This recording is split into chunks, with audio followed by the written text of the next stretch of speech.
ବାଉଁଶ ଗଛର କଣ୍ଟା ଜନତା ସାଜିଛି ସରକାରଙ୍କ ଅଣ୍ଟାର ଫିତା।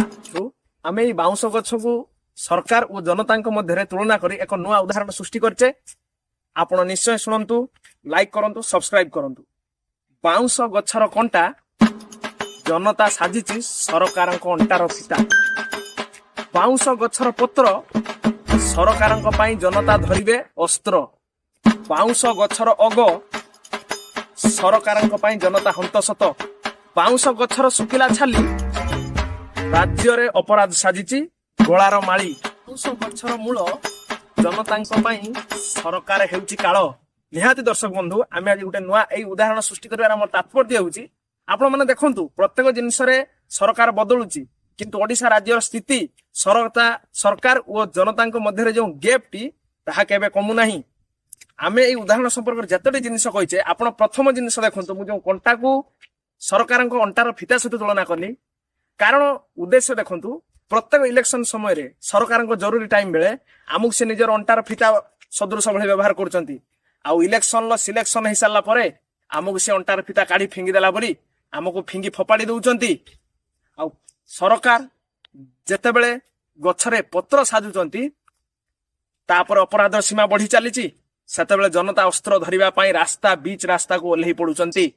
ସେ ଠିକ ସେଇଭଳି ଭାବରେ ଦର୍ଶକ ବନ୍ଧୁ, ଯେପରି ବାଉଁଶ ଗଛର ମୂଳ ସଦୃଶ ମୁଁ କହିଲି, ସରକାରଙ୍କୁ କାଳ ସଦୃଶ ତୁଳନା କଲି, ତାର କାରଣ ହଉଛି ପ୍ରତ୍ୟେକ ଗୋଟେ ଦରକାର ଟାଇମରେ, ଠିକ ଜନସାଧାରଣଙ୍କ ଟାଇମ ଦରକାର ସମୟରେ, ହେଲ୍ଥ ଇସ୍ୟୁ ହଉ, ଏଜୁକେସନ ଇସ୍ୟୁ ହଉ, ଆକ୍ସିଡେଣ୍ଟ ଇସ୍ୟୁ ହଉ, ସରକାରଙ୍କ ଦେଖା ଦର୍ଶନ ନାହିଁ, ଲେଟରେ ଡିସିସନ ନିଆ ହଉଛି।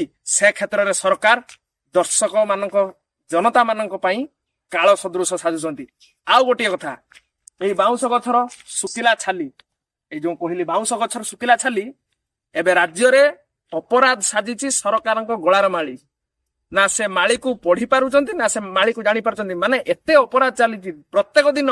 ଆପଣ ନ୍ୟୁଜ ଖୋଲନ୍ତୁ, କିଏ କାହାକୁ ହାଣିଦେଲା କଟକରେ, କିଏ କାହାକୁ ଭୁବନେଶ୍ୱର ମାରିଦେଲା, ଡେଲି ନିହାତି ତ 4-5 ମର୍ଡର ଏମିତି ହଉଛି ନା, କିଛିର ସଲ୍ୟୁସନ ନାହିଁ, ଖାଲି ଆକ୍ସନ ନିଆ ହଉଛି।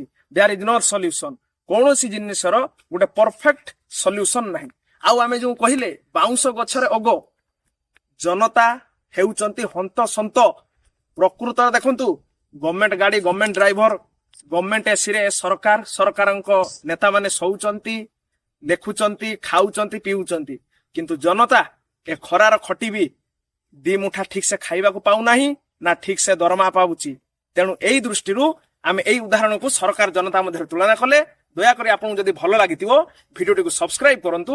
ଆଉ ଯେହେତୁ ଆପଣ ମାନେ ସାଧାରଣ ଜନତାର ଗୋଟିଏ ଗୋଟିଏ ମେମ୍ବର, ଆମ ଚ୍ୟାନେଲକୁ ସବସ୍କ୍ରାଇବ କରନ୍ତୁ ଓ ଆମକୁ ଏକ ସୁଯୋଗ ଦିଅନ୍ତୁ ଆପଣଙ୍କ ସହିତ ମିଶି ଏକ ଦୃଢ କମ୍ୟୁନିଟି ଗଠନ କରି ଆମ ଦୃଢ ମନୋବଳକୁ ଶକ୍ତ କରି ଆଗକୁ ଆଗେଇ ଯିବୁ। ଠିକ ଯେଭଳି ଭାବରେ ପ୍ରତ୍ୟେକ ଜନସାଧାରଣଙ୍କର ସୁଖ ସୁବିଧା ଦୁଃଖ ସୁଖରେ ଆମେ ଭାଗିଦାର ହୋଇପାରିବୁ, ଆଉ କିଛି ଲୋକଙ୍କର ଜୀବନକୁ ଆମେ ସୁସ୍ଥ ସୁବଳ ସୁନ୍ଦର ପରିବେଶ ବନେଇବାରେ ସମସ୍ତଙ୍କୁ ସାହାଯ୍ୟ କରିପାରିବୁ। ଧନ୍ୟବାଦ, ନମସ୍କାର।